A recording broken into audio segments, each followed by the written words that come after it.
Horror किस्से कहानियाँ में आपका स्वागत है। इस चैनल पर मिलती हैं आपको डरावनी कहानियाँ। अगर आप इस चैनल पर नए हैं तो जाकर पहले हमें सब्सक्राइब करें और हमारी बाकी कहानियाँ भी ज़रूर सुनें, आपको पसंद आएंगी। अब बढ़ते हैं हम अपनी आज की कहानी की ओर। सालों पहले माधोपुर और श्यामपुर के जंगल तक भूत प्रेत की कहानियाँ फैली हुई थी। पास ही के गांव के लोग इन्हीं जंगलों में अपने जानवरों को चराते थे, लेकिन भूत के डर से शाम होने से पहले ही लौट जाते थे। एक दिन राजीव भी उसी जंगल में अपनी बकरियों के लिए घास लेने गया था। अक्सर काम से जी चुराने वाला राजीव मजबूरी में जंगल आया था, इसलिए उसका मन घास काटने का बिल्कुल भी नहीं हुआ था। जंगल के आसपास उसने देखा कि घास ही नहीं है, क्योंकि सारी गाय बकरियां घास खा चुकी थी। अब वो मरे मन से आगे बढ़ने लगा। जाते जाते वो करीब जंगल के बीच पहुंच गया था। वहां काफी हरी भरी घास और पत्तों से लदे हुए पेड़ थे। पास में ही झरना भी बह रहा था। ये सब देखकर राजीव को और आलस आ गया। उसने सोचा कि कुछ देर पत्थरों पर बैठकर आराम कर लेता हूँ। लेटते ही राजीव गहरी नींद में चला गया और सपने देखने लगा। सपने में ही राजीव जंगल का रास्ता भूल गया था और उसने एक अजीब से आदमी को भी देखा। आदमी की शक्ल इतनी डरावनी थी कि राजीव की नींद खुल गई।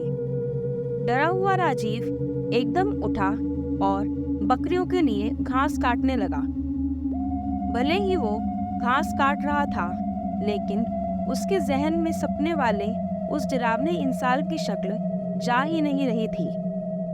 राजीव घास जल्दी जल्दी काट रहा था, क्योंकि सूरज लगभग ढलने ही वाला था। उसने कुछ ही देर बाद दो लोगों की आवाज सुनी। वो दौड़ते हुए उस आवाज की तरफ बढ़ने लगा। उनके पास पहुंचकर राजीव कहने लगा कि मुझे मेरे गांव जाने का रास्ता बता दीजिए। उसकी बात सुनते ही वो दोनों लोग वहां से एकदम गायब हो गए। उन्हें एकदम से गायब होता देख हैरान राजीव बेहोश हो गया। कुछ देर बाद जब राजीव को होश आया तो उसने अपने सामने वही सपने वाला डरावना आदमी देखा। उसकी आंखें लाल रंग की थी और दांत बाहर निकले हुए थे। किसी तरह से खुद को संभालकर राजीव वहां से पागलों की तरह दौड़ने लगा। उसी वक्त एक भालू उससे टकरा गया। वह राजीव पर ऐसे झपटा कि वो नीचे गिर गया। तभी भालू भी आदमी की शक्ल में आ गया। वो भी अजीब और डरावना था। हाथ टेढ़े मेढ़े, होंठ कटे हुए और पैर उल्टे थे। इधर जंगल में फंसे राजीव को कुछ समझ ही नहीं आ रहा था कि उसके साथ क्या हो रहा है। उधर उसके घर वाले परेशान हो रहे थे। रात के 10 बज चुके थे, लेकिन राजीव घर नहीं लौटा था। उसका भाई उसे ढूंढने के लिए जंगल की तरफ निकल गया। राजीव का भाई एक पैर से ठीक से नहीं चल पाता था, इसलिए मदद के लिए उसके माता पिता के साथ ही गांव के कुछ लोग भी निकल पड़े। जंगल पहुंचने के बाद सबने राजीव के भाई और माँ को जंगल के बाहर के हिस्से में ही रुकने के लिए कहा और खुद टॉर्च और कुछ हथियार लेकर अंदर चले गए। करीब 3 से 4 घंटे तक सबने जंगल के चारों ओर उसे ढूंढा, लेकिन वो कहीं नहीं मिला। बस अब जंगल का अंदरूनी और घना हिस्सा ही बचा था। रात के 4 बज रहे थे, इसलिए सबने सुबह होने का इंतजार करने का फैसला किया और कुछ देर जंगल में ही बैठ गए। सुबह होते ही सब आगे बढ़े और राजीव की तलाश शुरू की, लेकिन वो कहीं भी नहीं मिला। सब थक हार कर अपने अपने घर लौट आए। राजीव किसी एक कोने में भूख प्यास से तड़पता हुआ पड़ा हुआ था। उसे इतना भी होश नहीं था कि वह कहाँ है। राजीव का परिवार भी 3 दिन से उसकी याद में परेशान था। राजीव के भाई के मन में हुआ कि वो पक्का कहीं मुसीबत में ही होगा। अब मुझे भगवान को याद करना चाहिए। उसने तुरंत नीम के पेड़ के नीचे गड्ढा खोदना शुरू कर दिया। भाई लौटेगा कहते कहते किसी तरह उसने गड्ढा खोद लिया। अब रोज सुबह वह उस गड्ढे में जल और दूध चढ़ाता था। उसका मानना था कि उनके देवता उसी नीम के नीचे रहते हैं। वो रोज सुबह उसी पेड़ के पास बैठ जाता और उसे कोई भी उठाने के लिए आता तो उसे धक्का मार देता था।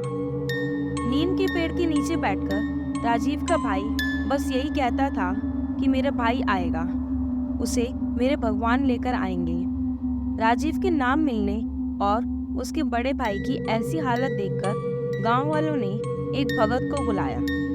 उन्होंने कुछ देर ध्यान लगाकर सबको बताया कि राजीव जिंदा है और वो कल घर आ जाएगा। उसकी मदद करने के लिए खुद भगवान जा रहे हैं। कुछ दिनों बाद राजीव किसी की साइकिल में बैठकर घर सही सलामत लौटकर आ गया। उसका शरीर इतना कमजोर था कि उसे अस्पताल में भर्ती करना पड़ा। करीब 3 दिन बाद उसकी तबीयत ठीक हो गई। अब राजीव के भाई ने पूछा कि तुम्हें क्या हुआ था और किस तरह से तुम बचे। राजीव ने बताया कि उसे जंगल में भूतों ने घर कर रखा था। वो ऐसे खतरनाक दिखते थे कि याद करते ही डर लगता है। आवाज़ें भी अजीब अजीब सी निकालकर मेरे चारों तरफ नाचते रहते थे। मुझे लगता था कि मैं कभी बच नहीं पाऊंगा उन भूतों से, लेकिन भगवान से खुद को बचाने की मिन्नतें भी करता था। तभी ऐसा लगा मानो भगवान ने उसकी पुकार सुन ली हो। उस दिन घोड़ों के पैरों की आहट और उनके हिनहिनाने की आवाज़ आई। सभी भूत ये सुनकर शांत हो गए। घोड़े पर एक आदमी भी सवार था। उसके हाथों में तलवार थी। उसे देखते ही सारे भूत भागने लगे। वो अपनी तलवार से एक एक को मारते हुए आगे बढ़ रहे थे। फिर उस घुड़सवार ने मेरी तरफ देखते हुए कहा कि मैं तुम्हारे लिए ही आया हूँ। अब किसी तरह की चिंता मत करना। सुबह होते ही तुम्हें कोई ना कोई लेने आ जाएगा। अभी तुम आराम करो। राजीव ने आगे कहा कि उनकी इतनी बात सुनते ही उसके दिन को सुकून मिल गया। वहां से सारे भूत भी भाग चुके थे, इसलिए मैं बिना किसी डर के सो गया। सुबह जैसे ही मेरी आंख खुली तो वहां एक साइकिल वाला इंसान था।